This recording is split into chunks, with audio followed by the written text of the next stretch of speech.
तो चलिए प्यारे बच्चों, आज की इस वीडियो में लेकर आए हैं 8th ग्रेड अभ्यास पुस्तिका 2023-24 कक्षा 8 विषय हिंदी पाठ 16 का प्रश्न उत्तर। पाठ 16 में है पथिक से।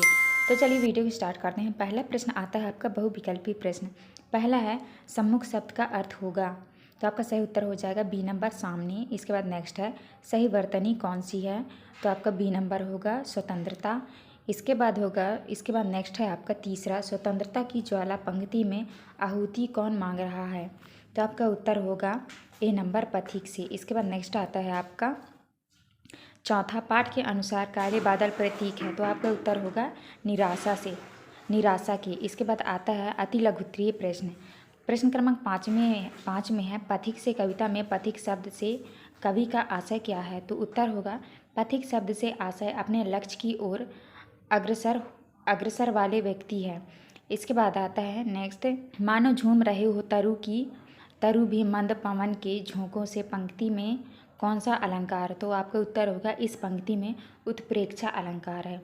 इस चैनल को सब्सक्राइब करो पहले, हाँ जल्दी करो। मुझे पता है कि आप लोग नहीं करते हो, वीडियो देखते हो लेकिन सब्सक्राइब नहीं करते। ये लाल कलर का बटन नहीं से दबाओ, जल्दी दबाओ फिर मैं शुरू करूँ। दबा दो जल्दी, दबा दिया, घंटी भी दबा देना ठीक। इसके बाद नेक्स्ट है सेना शब्द में कौन सा प्रत्यय शब्दांश लगाकर सैनिक शब्द बनाया जा सकता है, तो उत्तर में होगा सेना प्लस इक होगा सैनिक। इसके बाद नेक्स्ट है विफलता मिलने पर भी हमें क्या करना चाहिए, उत्तर में लिखना है विफलता मिलने पर भी हमें हार नहीं माननी चाहिए। इसके बाद नेक्स्ट आता है आपका लघुत्तरीय प्रश्न। प्रश्न क्रमांक 9 है पथिक से कविता में कवि पथिक से क्या चाहता है, उत्तर होगा पथिक से कविता में कवि पथिक से कहता है कि मार्ग में आने वाली सभी बाधाओं से ना डरें, अपने लक्ष्य की ओर हमेशा अग्रसर रहें। इसके बाद नेक्स्ट आता है कविता के आधार पर भारत माता मस्तकों की आहुति क्यों मांग रही है, उत्तर में लिखना है भारत माता मस्तकों की आहुति इसलिए मांग रही है ताकि युद्ध की देवी को माला पहनाने के लिए मस्तकों की कमी ना पड़ जाए।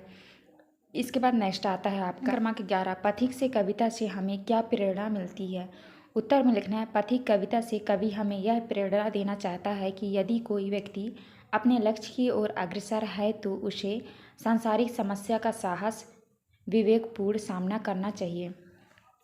इसके बाद नेक्स्ट आता है आपका प्रश्न क्रमांक 12 किस स्थिति में मनुष्य कदम कदम पर अपने आप को घोर निराश में पाता है, तो उत्तर होगा विषम और प्रतिकूल स्थिति में मनुष्य कदम कदम पर अपने आप को घोर निराश में पाता है। इसके बाद आता है आपका दीर्घ उत्तरीय प्रश्न।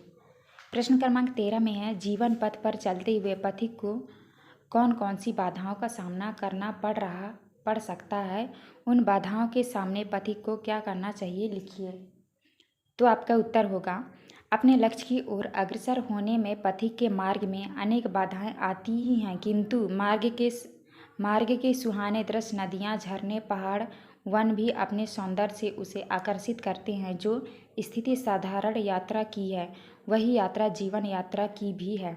सांसारिक समस्याएं सुख दुख हताशा उसे कर्तव्य से विमुख करती है, परंतु इन सभी को छोड़कर पथिक को अपने लक्ष्य की ओर अग्रसर होना चाहिए। इसके बाद नेक्स्ट आता है आपका प्रश्न क्रमांक 14 यदि मैं सैनिक बन जाऊं विषय पर अपने विचार निबंध या कविता के रूप में लिखिए, तो उत्तर में लिखना है अगर मैं एक सैनिक होता तो अपने देश की दिल तन मन और आत्मा से सेवा करता। आगे होने के लिए मुझे विशेष प्रशिक्षण से गुजरना होगा। मैं हमेशा सभी युद्ध कौशल में आतंकवादियों या दुश्मनों की सेना से आगे रहूँगा। मैं कठोर शारीरिक मानसिक और हथियार चलाने के कौशल के माध्यम से खुद को हमेशा फिट रखूँगा। तो प्यारे बच्चों, ये था आपका लास्ट प्रश्न। यहाँ पे वीडियो ख़त्म होती है। वीडियो अच्छी लगी तो प्लीज़ हमारे चैनल को लाइक एंड सब्सक्राइब करिएगा। मिलते हैं अब नेक्स्ट वीडियो में।